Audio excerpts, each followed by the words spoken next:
I don't know, Sansa. I heard someone say Sansa. I was talking with tons of people about this week. I heard someone say Sansa, and I was like, ooh, that would be interesting. Because Sansa is like, she's kind of a little bit in the periphery. She's kind of like, okay. But she's also really a big deal. But she's not a character who's in the screen. Like, if, like, for example, like, I don't know, like, Ned or, like, Lyanna came out, like, from the undead, choked her to death in the crypts. Oh, my God. That would be another moment that had people scarred. But that would be another moment that would have people scarred. I mean, personally, I didn't really feel any kind of emotional attachment to Sansa that much. I mean, I liked her. I really felt bad for her through what all she's gone through. But like, that would be crazy. I was thinking that right now. Like, if like Lyanna come through, so like attacks her in the crypts. That moment when she's sitting behind Tyrion, like Tyrion like runs away, and all of a sudden Sansa comes back. Oh, she's like choked out on the floor. Like, how incredible would that be? Like, that would be a shocker. Like, it would be devastating for sure. It would be a shocker though, and like so many other places where they could have gone with this. But I don't know. The chances are that some major person, or maybe more than one major person, is going to die in the scene. But it didn't happen at the time where everybody expected it, and that's obviously the Night King and his major battle. But like, I think it's very interesting. A lot of people, I heard the criticism, I heard the critique that, oh my gosh, there would be the Night King would be a more important battle. Personally, no. I would rather, this season kind of playing out how I wanted it to have happened, to be perfectly, completely honest with you. I wanted to see a Night King victory. That wasn't easy. It took its toll, but we didn't linger on the Night King, because Cersei, the people who've been spending this whole entire story with nonstop. I know the Night King and the White Walkers have always kind of been in the periphery, but I mean, I've always kind of felt attachment to like Cersei as such a good villain, and it'd be so good. So good to see her get taken out, because like that's what she deserves. She should get that fate. And I think based on what happens, based on this possible trailer scene, like she, that I'm going to talk about in a bit, I think she really is I think it's going to be good. I think this episode, possibly coming up, episode 4, could have a potential to be better than the next one. Because I think the time we hit it, the common theme with Game of Thrones is it always comes when we least expect it. Especially in the later seasons, we got like Peter Baelish getting killed. Obviously you got big. I think we really could, like, the squabbles of Westeros, they're going to take their toll, and I think some major people are going to die in these last 3 episodes here. So I think people who want to see major deaths and all gruesome, like, I mean, if you didn't want to see any major deaths, you're going to be happy today, because there really wasn't any after the long night. But what I think is going to be very interesting is how they will play out in the end of the season, because I think there's potential for a lot more gruesome deaths to come. So don't even worry about it. So I'm guaranteeing you at least 2 major gruesome deaths as things play out. At least 2, and Cersei being one of them. No, I have no idea. I'm not saying anything about Cersei. I hope Euron dies though. I'm so sick. I just want a violent death. I just want shocks. I want shocks like almost like Red Wedding Love. Something like that. Just something like that. It would be really, I don't know. I'm kind of in the mood for that. But we have seen so much through the past 7 seasons. I don't know. It's definitely going to be tough for them to strike the right tone. But if anyone could do it, it's Benioff and Weiss. All right. So, yeah. A lot of people were wondering about this kind of line between that we just played for you between Melisandre and Arya. The Red Woman Melisandre has been wandering Westeros for most of the run of Game of Thrones, trying to prepare people for the Great War, the final battle between the living and the dead, which we just saw on Sunday. When the Night's Watch was trying to convince the Lord of Westeros to send help to the Wall, Melisandre was one of the only people who believed the threat immediately. So credit to her. Cersei was like, "Oh, they're children's games." Stannis was like, "I don't know." She was the one who convinced Stannis Baratheon to help the Night's Watch defeat the wildlings and protect the realms of men from the army of the dead. When the army of the dead finally reached Winterfell in episode 3 of the Game of Thrones season 8, the long night, Melisandre had already a big influence on everything that happened leading up to that point. She resurrected Jon Snow after he was betrayed by his Night's Watch brothers. She led Stannis to his doom, fighting at the Boltons at Winterfell, which led Davos to join up with Jon. Thank you for that, Stannis. Hot take here, quick hot take. Stannis absolutely sucks. Absolutely sucks. Because Stannis, thing about Stannis is he's insane, he's power hungry, he's not a real leader, and everything Renly said about him was right. If only Renly had lived, if only things had been different there, we could only hope. What could have happened if that stupid Stanny Jr., I totally stole that from Binge Mode, Stanny Jr., but yeah, shout out to Binge Mode there. If only Stanny Jr. hadn't come in and killed Renly in that way, what could have happened? Knights of Summer, things could have been so much different. Different in so many ways, I should say. So when Melisandre ran into Arya Stark during the battle, she had influence on her, one that recalled their earlier meeting way back in Season 3. If you don't remember the interaction between the Arya and the Red Woman, it's because it was pretty fleeting. It happened back in Season 3 when Arya, Gendry, and Hot Pie were nabbed by the Brotherhood without banners.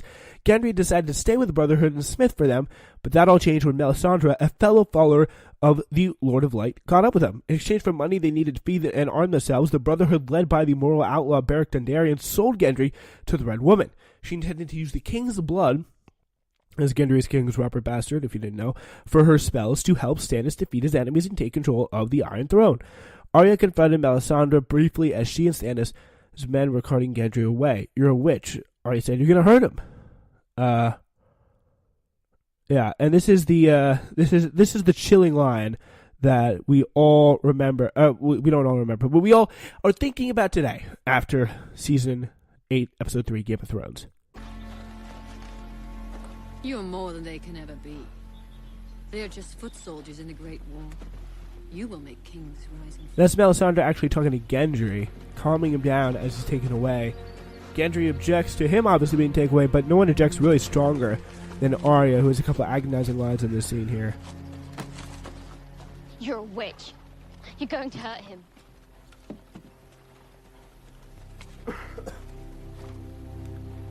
I see a darkness in you. First of all, changing the subject, answer the claim, please. Like, are you going to hurt him or not? Are you going to hurt Gendry or not? Foreshadowing, obviously, to Episode 2 and their fun little time. Anyway. And in that darkness, eyes staring back at me. Brown eyes, blue eyes, green eyes. Eyes you'll shut forever. We will meet again.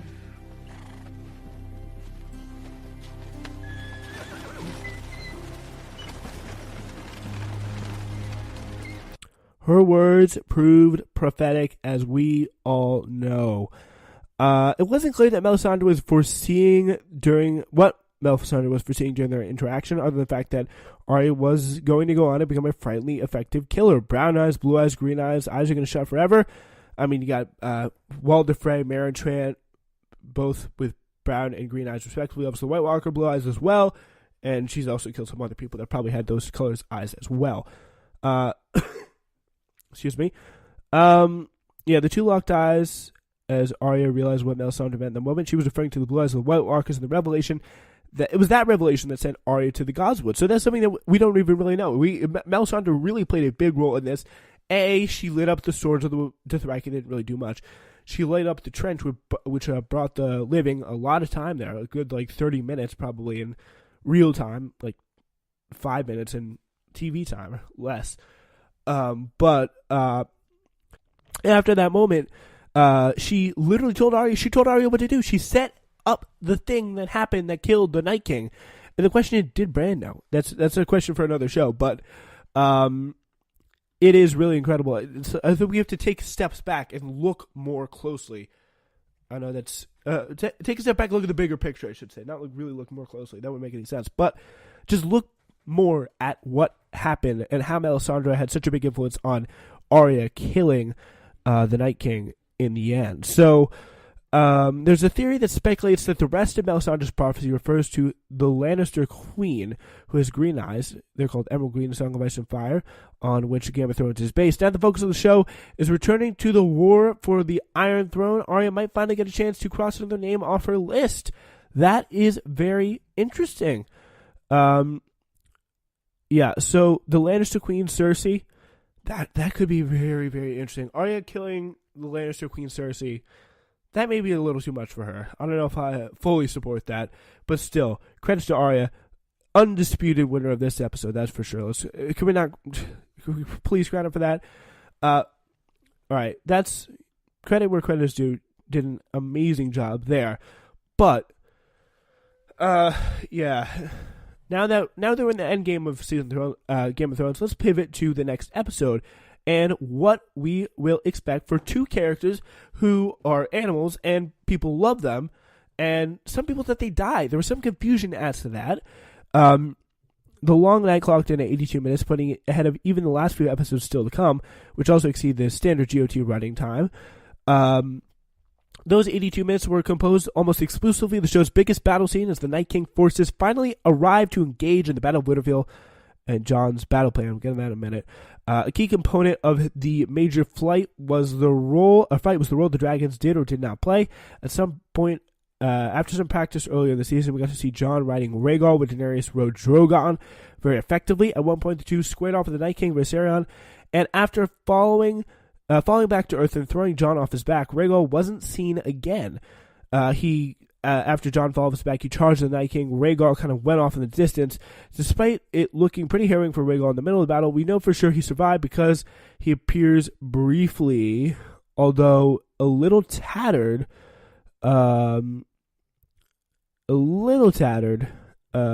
with his right wing, I believe that is. Or maybe that's Drogon, Dany's dragon, but I'm sure they'll be all right. It's the thing is, Rhaegal and Drogon, the dragon Daenerys rides, were a powerful force in the battle until the snowstorm wrecked all visibility. Dragons struggled to help out the fighters on the ground. When the Night King showed up riding Viserion, things got even more hectic. Viserion and Rhaegal literally slammed into each other in the snowstorm, with the White Dragon trying to cook Rhaegal's rider as they slashed away at each other. The Night King took the opportunity to spear Rhaegal and take him down for good, just as he did with the Viserion during Season 7, but Rhaegal eventually won the fight, tearing a piece off Viserion's face, and both the Night King and the White Dragon fell to earth. But Rhaegal's injuries were pretty severe, and he went plummeting to the ground too. He crashed, throwing Jon from his back, and that was the last we saw of the dragon. So, how will Rhaegal survive? How do we know he's going to survive? Well, obviously, we see him in the trailer, but the details on that are going to be pretty important. Daenerys has already lost a lot of her military leading up to her final push to take down Cersei, and the dragons have always been an ace in the hole. We've seen her done a lot with just one dragon, but a weakened Rhaegal and possibly Drogon will definitely be somewhat of a setback. Viserion raked a huge gash in his chest. Looks like his tears in the wings from the teaser. Yes, again, as we said, that could be Drogon.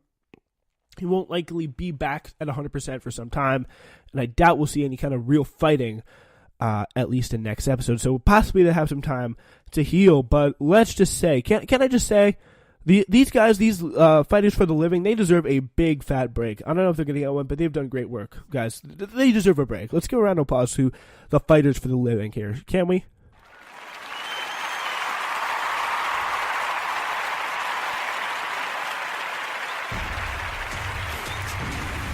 Yeah, so shout out to Ghost, by the way. Sorry for that little blip there. But yeah, we've all been wondering what the deal is with Ghost for quite a while. He had any real screen time in Season 6 when Melisandre resurrected Jon from the dead. We all love Ghost. Jon does direwolf. He didn't know, if you're not a Game of Thrones fan. He basically vanished after that, and on account of the effort and cost of animating the direwolves being actually pretty high, they maybe don't really want him to do it. But we saw him briefly return to Season 8's second episode, establishing the pup was hanging around Winterfell with Jon, and we finally saw him get in the action at the start of the Battle of Winterfell. Ghost charges in the fight with Daenerys' Dothraki screamers and Jorah Mormont. Slowly, however, we realized that the Dothraki are really overmatched, and only a few horses and Jorah Mormont seem to survive the attack. Ghost isn't among the survivors who we see come fleeing back to Winterfell. So what happened to Direwolf? Seems there's no white version of Ghost out there in the fields. Luckily, despite the suggestion Direwolf might have fallen in the battle.